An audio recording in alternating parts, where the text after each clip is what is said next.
venganza de los electroalces pop. Thor Love and Thunder ha sido toda una experiencia en el cine.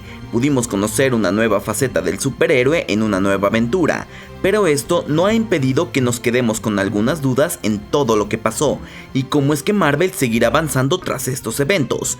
Y por eso en este video te traemos 12 preguntas sin respuesta, la cual nos dejó la película de Thor Love and Thunder. En esta cuarta fase y después de todos los años que lleva el universo cinematográfico de Marvel de la mano de Taika Waititi y Chris Hemsworth, Thor se ha convertido en el primer superhéroe de Marvel en tener su cuarta película en solitario. Seguramente no será el último, y con el regreso de Natalie Portman con su personaje de Jane Foster y con Christian Bale como nuestro villano, nos han traído una increíble cinta, pero hay algunas cosas que no se han terminado de resolver. La primera pregunta sin respuesta que tenemos es: ¿hacia dónde se dirigen los Guardianes de la Galaxia? Fue emocionante ver cuando Thor se unió a este equipo, y fue muy divertido verlos ahora colaborando en la primera parte de la cinta. La relación que se creó con estos personajes, se notó la química que había desde Avengers Infinity War y Avengers Endgame, pero el equipo de Star-Lord ha tomado su propio camino. Claro, una fuerte posibilidad es que se estén dirigiendo a su propia aventura, que la veremos en el volumen 3, donde hay fuertes teorías que apuntan a que esta aventura va a ser la búsqueda de Gamora, la versión que no murió a manos de Thanos, claro, y que no conoce nada de este equipo. Es una pregunta que por ahora no tiene respuesta, pero seguramente muy pronto sabremos qué sucede con ellos. La segunda pregunta que tenemos es si Valkyria encontrará a su reina. La película por su parte trata de darnos una mirada al amor. De hecho, hay una conversación en que Korg tiene con Valkyria donde hablan un poco de esto, y donde nos dejan ver un poco del pasado de Valkyria y de su trágica historia de amor. Mucho se ha dicho de esta reina asgardiana que en esta película estaría en búsqueda de su reina, pero no llegamos a ver esta parte de la trama. Valkyria es un gran personaje que, además de verlo desarrollarse más, nos gustaría que encontrara también el amor, y de paso no estaría mal que nos contaran un poco más de cómo fue su vida antes de la batalla con Hela. Después de ver a Thor perder el amor de su vida y seguir adelante, tal vez esto le dé a Valkyria el coraje para abrir su corazón a un nuevo amor también. Y una tercera pregunta que tenemos es: ¿cómo llega tanto Thor como Jane al Eternity sin el Stormbreaker? La trama hace hincapié en que Gorr necesita el Stormbreaker porque es su capacidad para poder crear el Bifrost y es la única forma en que puede alcanzar la eternidad. Pero una vez que Gorr pone manos en el Stormbreaker, tanto Thor como Jane de forma independiente parecen tener muy pocos problemas para llegar a Gorr, a pesar de que ya no tienen este poder del Bifrost. Y bueno, al parecer Thor lo hizo con el rayo de Zeus y pues necesitamos que nos expliquen más de los poderes de este rayo. Pero ¿cómo demonios llegó Jane Foster aquí? Esto es demasiado confuso. ¿Podríamos volver a ver a Jane y a Heimdall? La escena postcrédito nos revela algo increíble, y es que después de morir en la batalla, Jane llega al Valhalla, el mítico más allá nórdico, y esperándola está Heimdall, mientras le da la bienvenida y le agradece por proteger a su hijo Axel. Debido a que murieron con honor en la batalla, pueden pasar el resto de la eternidad en el paraíso, pero estos grandes héroes adquieren este privilegio a cambio de que si ocurre otro Ragnarok o fin del mundo, pueden volver a la tierra para ayudar a salvar a los asgardianos. Por lo menos eso es lo que se dice en la mitología nórdica. Esto nos hace pensar que esta revelación del Valhalla tiene la intención de dejar la puerta abierta de regreso a Jane Foster, o que por el contrario suceda lo que pasó en los cómics y que el mismo dios del trueno regrese a Jane Foster al mundo de los vivos. Pero claro, todo esto depende de si Natalie Portman quiere regresar o no. Recordemos que después de la segunda película, ella quedó en no muy buenos términos con Marvel, dejémoslo así, y sabíamos que ella tenía una tercera película en su contrato, así que esta película de Thor Love and Thunder en sí es el final de las 3 películas en las que ella iba a aparecer. Se tendría que hacer un nuevo acuerdo para que ella volviera. Parece que todo está en manos de ella. Y hablando del más allá, nos surgió la duda: ¿todos estos lugares después de la muerte estarán conectados con el universo cinematográfico de Marvel? Se habla del Valhalla, pero no es el único más allá que nos han presentado. Más recientemente hemos podido ver con la serie de Moon Knight la propia versión del más allá de los mismos dioses egipcios, este campo de juncos al que llega Mark Spector.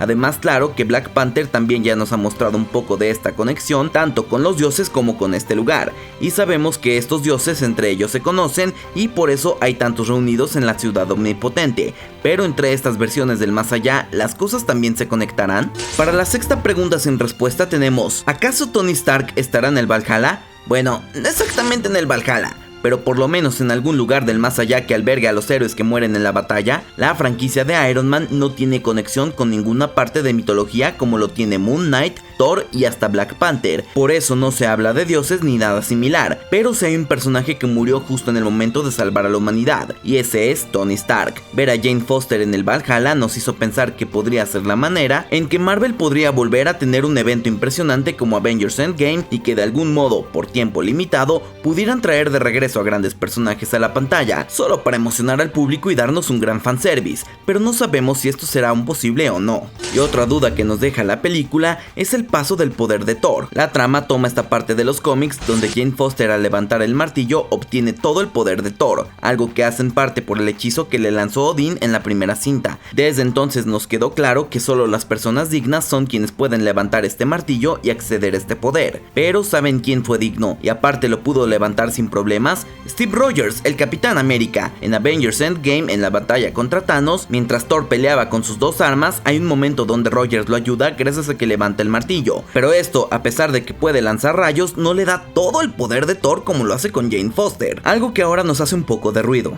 Por otro lado, la gran duda de los deseos, cuando existe esta clase de poderes en las películas, hacen mucho ruido porque los personajes eligen una u otra cosa. Y en primer lugar, ¿por qué Gorr no desea estar con su hija? Tras mucho caos y a pesar de la llegada de Thor y Jane, Gorr llega ante Eternity con la oportunidad de pedir su deseo. Thor lo convence de que cambie de opinión y en lugar de desear que todos los dioses mueran, desea que su hija muerta vuelva a la vida. Pero luego Gorr declara que se está muriendo, por lo que pide a Thor que cuida a su hija y Thor acepta. Pero ¿por qué en primer lugar no deseaba estar con su hija para siempre? Todo esto es muy raro.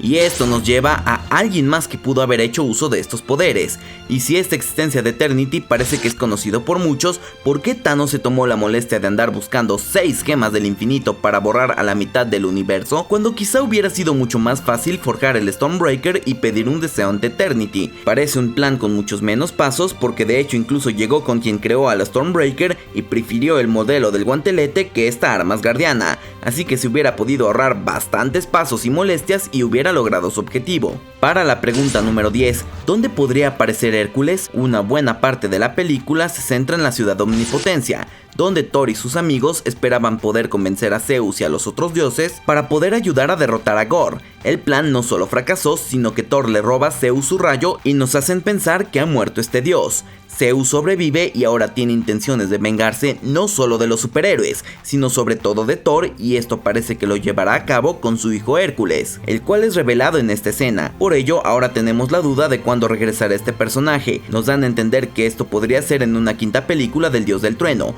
el cual siente las bases para que veamos mucha más de esta rivalidad entre el Asgardiano con el resto de los dioses, o por lo menos con Zeus y su hijo. Pero otras películas y series del universo cinematográfico de Marvel han tocado la temática de los dioses, así que no sabemos si este enfrentamiento podría suceder antes. ¿Y cuál fue el eslogan final de Jane Foster? Teniendo en cuenta que esta es la primera salida de Jane como superheroína, tiene sentido que parecía ansiosa por descubrir el eslogan perfecto. La vimos intentando algunas frases claves para convertirlos en su eslogan. Desafortunadamente, su tiempo como superheroína duró poco, ya que el poder del Mjolnir empeoró su cáncer al consumir toda su energía y permitiendo que la enfermedad progresara. Con sus últimas fuerzas pudo ayudar a Thor a detener a Gorr. Mientras moría lentamente en los brazos de Thor y nos rompía el corazón a todos los espectadores, Jane cree que finalmente se le ocurrió un eslogan para Mighty Thor y se lo susurra al oído de Thor. No nos permiten escuchar cuál sería esta frase, pero podemos ver que es algo divertido para ambos en este emocional momento. Solo nos dejan ver cómo Thor y Jane se abrazan por última vez antes de que ella fallezca. Esperemos que si regresa nos revele este eslogan. Y la última pregunta sin respuesta, por lo menos hasta ahora, es: ¿podría la hija de Thor convertirse en parte de los Young Avengers? Es un giro inesperado de los acontecimientos. Thor se ha convertido en padre. La película nos dio pistas que el dios del trueno quería ser padre de una manera extraña. Después de que Gorr usa su deseo y pide que resucite a su hija, le pide a Thor que la cuide, nombrándola Love, cosa que le da el título a la cinta Love and Thunder. La película concluye con Love y Thor en sus aventuras. Además, mientras Thor logra agarrar el Mjolnir, le da a su hija adoptiva el Stormbreaker mientras se entrenan para luchar contra los monstruos. Con tantos héroes más jóvenes llegando al universo cinematográfico de Marvel, parece que Love podría convertirse en alguno de estos equipos que se han estado configurando. Ser la hija adoptiva del dios del trueno y detener un poco del poder de Eternity la convertirían en un gran elemento para cualquiera de estos equipos. Nos gustaría volver a ver a la hija de Chris Hemsworth en la pantalla, pero no sabemos qué camino elige el MCU. Pero bueno, estas fueron las 12 preguntas que nos dejó Thor Love and Thunder, y de igual manera, si te interesa conocer la explicación de la escena postcrédito de Thor Love and Thunder, te lo dejaremos aquí en las pantallas finales junto con otros videos. Y hasta aquí su amigo, la luz del multiverso. Y como siempre, acabas de ver la venganza de los Electroals es Pop. So say we all.